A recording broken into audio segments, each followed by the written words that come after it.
আসসালামু আলাইকুম সবাইকে। আজকে আমি আপনাদের দেখাবো যে জার্মানি এম্বাসিতে কিভাবে অ্যাপ্লাই করতে হয়, মানে অ্যাপয়েন্টমেন্ট নিতে হয় আর কি। তো এখানে আপনারা প্রথমে এখানে সার্চ করবেন যে জার্মানি এম্বাসি বাংলাদেশ লিখে, তারপরে এখানে ক্লিক করবেন। তারপরে এখানে দেখবেন লেখা থাকবে মেইকে অ্যাপয়েন্টমেন্ট, এখানে ক্লিক করবেন।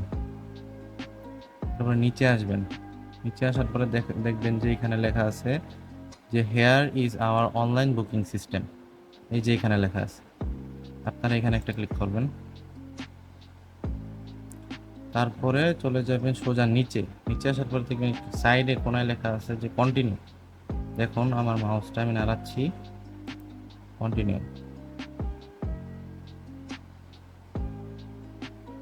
একটু সময় লাগবে। তারপর আপনারা এখানে দুইটা অপশন আছে, আপনারা নিচেরটাই ক্লিক করবেন। উপরেরটা আমাদের জন্য না, আমরা যারা স্টুডেন্ট আছি তাদের জন্য নিচেরটা, এখানে কন্টিনিউতে ক্লিক করবেন।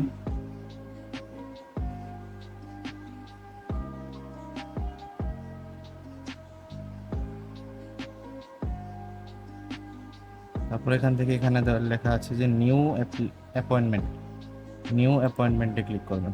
ক্লিক করার পর এখানে প্রথমে আপনি আপনার লাস্ট নেমটা আগে দিবেন, তারপরে ফার্স্ট নেম।